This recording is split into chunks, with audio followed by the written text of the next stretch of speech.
सपनों को पाने के लिए रातों से लड़ना पड़ता है, सपनों को पाने के लिए रातों से लड़ना पड़ता है, जिंदगी में बड़ा बनने के लिए खुद को बदलना पड़ता है। स्वागत है आप सभी का प्रदीप 11-12 अकेडमी और मैं हूं आपका दोस्त प्रदीप। एंड गाइस, सबसे पहली बात तो देखो, अपना कॉन्फिडेंट हाई करो एंड कमेंट बॉक्स के अंदर लिखो कि sir 99.99 percentile in physics loading, 99.99 percentile loading, ये कमेंट बॉक्स में लिखा रहना चाहिए, जिससे मुझे लगे कि भाई अपने बच्चों के अंदर भी जिगर है सोचने का। और जो चीजें बताऊंगा प्लीज उन चीजों को फॉलो करना। एंड दोस्तों, मुझे भी मोटिवेट करने के लिए कि मेरे बच्चे सब एक्टिव हो चुके हैं, वीडियो को लाइक एंड साथ में इस चैनल को सब्सक्राइब करके जरूर जाना, क्योंकि आपका प्यार मिलता रहता है। क्योंकि देखो, सब चीजें फ्री है और फ्री का अगर कदर करोगे तो हमें भी बहुत ज्यादा अच्छा लगता है कि यार बच्चों के लिए और कुछ चीजें लेके आए।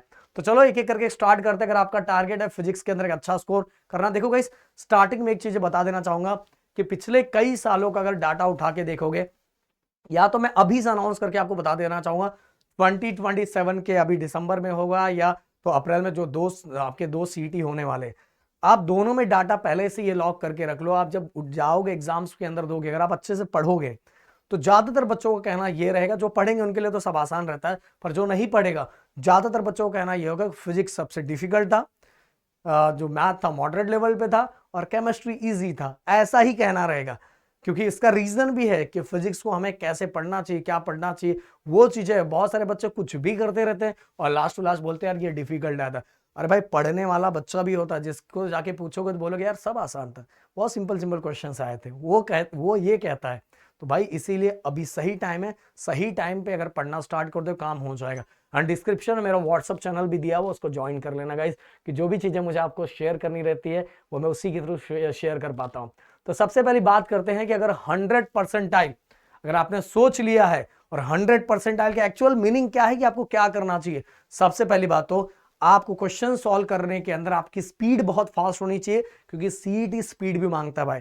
आपका बेसिक स्ट्रांग होना चाहिए, कोई भी सिली मिस्टेक नहीं होना चाहिए। इवन गाइस 50 क्वेश्चंस में से अराउंड 45 टू 48 क्वेश्चंस आपका होना चाहिए टारगेट। अगर ये टारगेट है तो ही। और गाइस, पीवाईक्यू क्वेश्चंस का पूरा जो जाल है उसको समझना आपको बहुत जरूरी है कि किस टाइप के क्वेश्चंस पूछे जाते हैं। और मैं एक चीज बताना चाहूंगा, बहुत सारे जगहों पर 10-10, 12-12 साल के क्वेश्चंस बच्चों को करवाया जाते हैं। भाई लेटेस्ट ट्रेंड को फॉलो करो, 2-3 सालों के ट्रेंड को फॉलो करो, क्योंकि सीईटी हर साल अपडेट हो रहा है, सीईटी सेल हर चीजों को अपडेट कर रहा है। अगर आप पुरानी चीजें करते बैठ रहे हो तो पहले बहुत सिंपल चीजें आती थी, उसको करके कोई मतलब नहीं है। बस पिछले 2 सालों की चीजों को आपने समझ लिया तो भाई आपका काम बहुत आसानी से हो जाएगा। बट गाइस, अब बहुत सारे बच्चे गड़बड़ क्या करते हैं उस पर भी हम बात कर लेते हैं।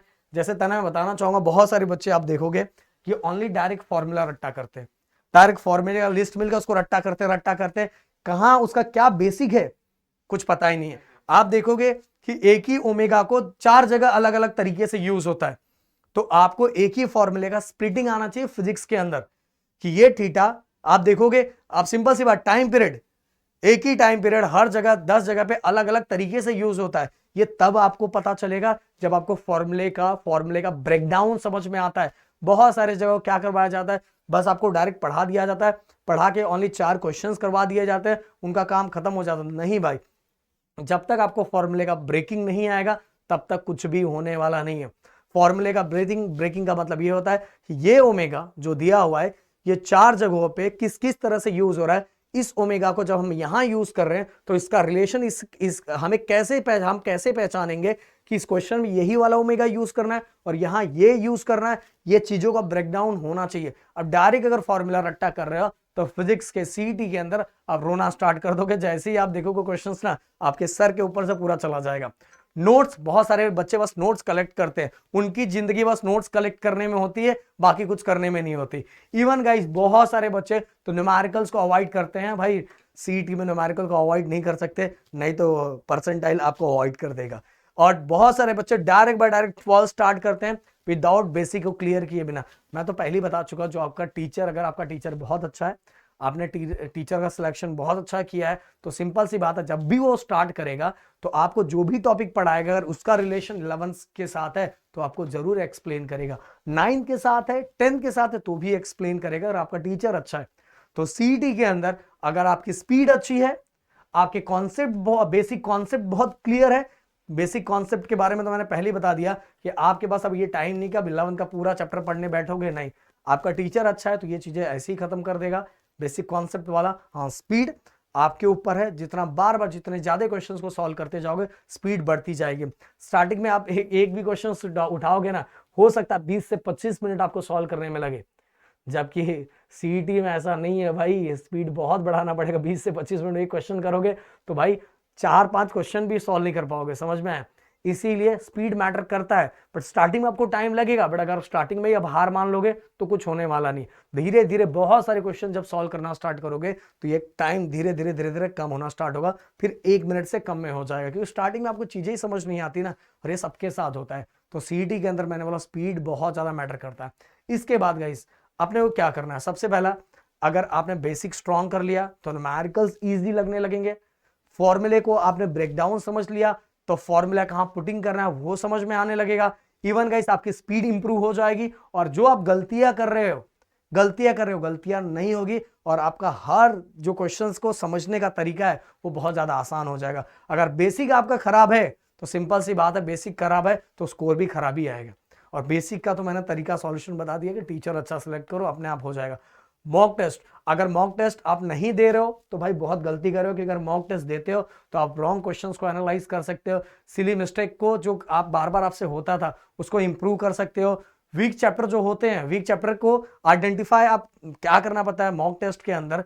अगर आप दे रहे हो तो आप क्या करोगे, पहले देखोगे भाई कौन कौन से चैप्टर आसान है।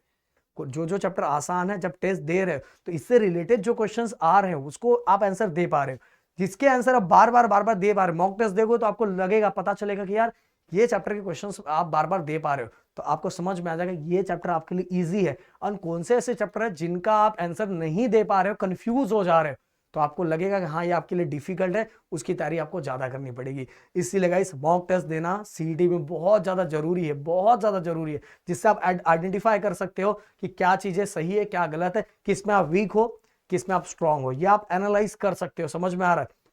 देखो दोस्तों, बहुत सारे लोग देखो, अगर ये 3 चैप्टर आप किसी से पूछ के ये नहीं कर सकते कौन सा चैप्टर डिफिकल्ट है। हो सकता है आपके लिए जो चैप्टर डिफिकल्ट हो उसके लिए आसान हो। इसीलिए इस खुद को चेक करो आपके लिए क्या डिफिकल्ट है क्या आसान है, किसमें आप वीक हो किसमें आप स्ट्रांग हो, ये चीजों को एनालाइज करना बहुत जरूरी है। अब आपका रोड मैप कैसा होना चाहिए, कॉन्सेप्ट को क्लियर करो। पीवाईक्यू को मैंने बोला, पीवाईक्यू के पूरे जाल को आपको समझना पड़ेगा कि पिछले 3 सालों के अंदर किस टाइप के क्वेश्चंस पूछे गए। अपने टारगेट को रखना पड़ेगा, जैसे मैंने बोला कि आपका टारगेट 99.99 परसेंटाइल का होना चाहिए। जब टारगेट बड़ा रखोगे तो मेहनत भी उस वाइज करोगे, और मेहनत उस वाइज करोगे तो भाई आपके अंदर आपका स्कोर बढ़ेगा, धीरे डे बाय डे आपका स्कोर बढ़ता जाएगा। एंड खुद को भी चेक करो कि कहां आपसे गलतियां हो रही, क्या नहीं हो पा रहा। ऐसा नहीं कि एक बार गड़बड़ हो जाने के बाद थक जाओगे, नहीं भाई। अगर आपको आपके सीईटी के अंदर आपको स्टेज पे आना है मेरे साथ और अपने को मस्त भाई बड़ा पार्टी करना है, तो भाई इस समय मेहनत करना तो करना ही पड़ेगा। मैंने अनाउंस कर दिया था पहले ही, इस बार भी हमारा एक बड़ा, महाराष्ट्र में सबसे पहले हमने बड़ा कैश प्राइज अनाउंस किया था। और वो कैश प्राइज अनाउंस करने के पीछे का रीजन देखो, उससे भी कई गुना ज्यादा लाइफ में आप अर्न करने वाले हो। बट हमने इसलिए किया था कि बच्चों को ये रहेगा कि यार अपन सर लोगों से मिलेंगे, और मैंने तो ये भी बोला था कि 100% लाने वाले बच्चों को हम लोग अपने मर्सिडीज कार में घुमाने वाले हैं, और उसमें उनका होने वाला है हम लोग इंटरव्यू उसके अंदर लेने वाले हैं, पॉडकास्ट उसके अंदर लेने वाले हैं। तो भाई लाइफ में कुछ ना कुछ ऐसा बड़ा गोल रखो कि यार मुझे इधर पहुंचना है, और इसके लिए जितना मेहनत करना है उतना मेहनत करूंगा, और खुद को चेक करूंगा कहाँ गड़बड़ हो रहा है। मॉक टेस्ट आपको देते रहना। मॉक टेस्ट देने से आपको क्या समझ में आएगा, पहले ही बता दिया।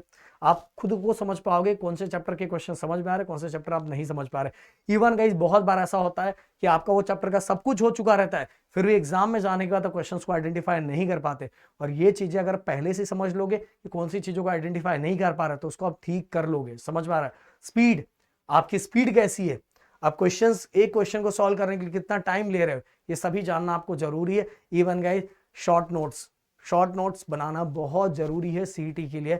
और गाइस खुद से भी तैयारी करने की, खुद से भी बनाने का ट्राई करो। और खुद से नहीं बनाओगे तो भाई बाद में वही होगा, अब यहाँ वहां से उठा के लिखोगे तो उसमें मजा नहीं है। अब नोट्स आपको सब लोग देंगे, मैं भी दूंगा, मैं फिर से बोल रहा हूं मैं भी दूंगा, बट भाई खुद से भी बनाने का ट्राई करो, वो ज्यादा आपको रिकॉल करने के लिए आसानी रहती है क्योंकि आपने खुद से वो चीजें लिखी है। और गाइस डेली रूटीन की अगर बात करूं, देखो इस 2 घंटा थ्योरी स्टडी। अब देखो इस यहाँ एक चीज बोलूंगा, जो अपना सीईटी है उसका पूरा का पूरा सिलेबस अपने स्टेट बोर्ड से रिलेटेड है।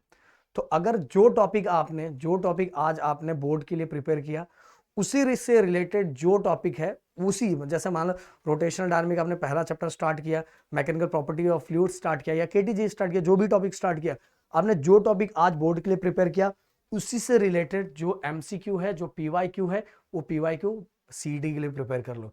तो आपको अलग से थ्योरी पढ़ने की फिर से जरूरत नहीं बचेगी और ये टाइम आपका बच जाएगा। आपका बोर्ड का भी काम हो जाएगा, सीटी का भी काम हो जाएगा। समझ में आए? न्यूमेरिकल आप इस तरह से प्रैक्टिस करो कि कौन कौन से न्यूमेरिकल, सबसे पहले हमने टॉपिक खत्म किया।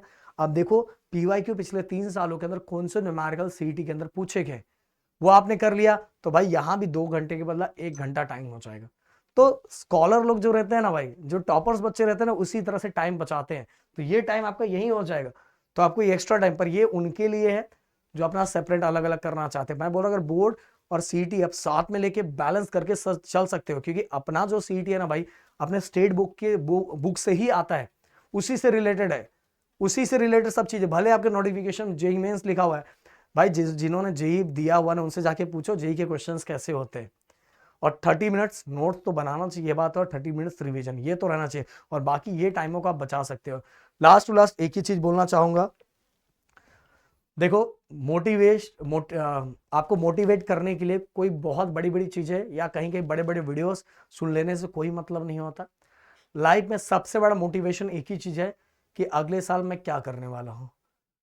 अगर अगले साल का आपके पास कोई और ऑप्शन है तो भले यहां तने सर फोड़ ले, मैं सर फोड़ लूं, राहुल सर फोड़ ले, कोई रिजल्ट नहीं आने वाला। हाँ, अगर आपके पास कोई और ऑप्शन नहीं है तो भाई अपने दिल को समझाओ कि तेरे भाई को इसी साल मेहनत करना और अगले साल तेरे हाथ में ड्रीम कॉलेज तेरा रहेगा।